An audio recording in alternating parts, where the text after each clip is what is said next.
কিভাবে বলবো যে আমি সেখানে ছিলাম? কিভাবে বলবো যে আমি তাকে কল করেছিলাম? কিভাবে বলবো যে আমি যেতে চাই? তো চলুন শিখে নেওয়া যাক এই ধরনের সেন্টেন্সগুলো ইংরেজিতে কিভাবে বলতে হয়।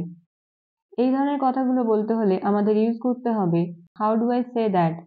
হাউ ডু আই সে কথাটার মানে হলো কিভাবে বলবো।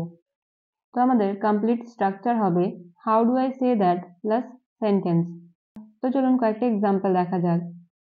ফার্স্ট হলো কিভাবে বলবো যে আমি সেখানে ছিলাম। How do I say that I was there. How do I say that I was there. কিভাবে বলবো যে আমি তাকে কল করেছিলাম। How do I say that I called him. How do I say that I called him. কিভাবে বলবো যে আমি যাচ্ছি না। How do I say that I am not going. How do I say that I am not going. কিভাবে বলবো যে আমার টাকার প্রয়োজন। How do I say that I need money. How do I say that I need money. কিভাবে বলবো যে আমি যেতে চাই। How do I say that I want to go. How do I say that I want to go. কিভাবে বলবো যে সে আমাকে চড় মেরেছিল। How do I say that he slapped me. How do I say that he slapped me.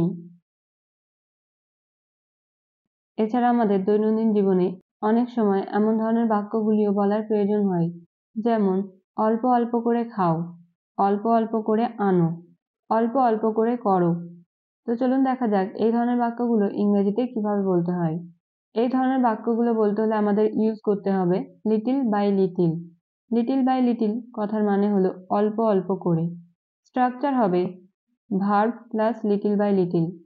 So আমাদের প্রথম example হলো অল্প অল্প করে খাও। এটার ইংরেজি হবে eat little by little. Eat little by little. অল্প অল্প করে করো। Do little by little. Do little by little. অল্প অল্প করে পড়ো। Read little by little. Read little by little. অল্প অল্প করে আনো। Bring little by little. Bring little by little. অল্প অল্প করে লেখো। Write little by little. Write little by little. অল্প অল্প করে খরচ করো। Spend little by little. Spend little by little. See you in the next video. Till then, stay happy and keep learning.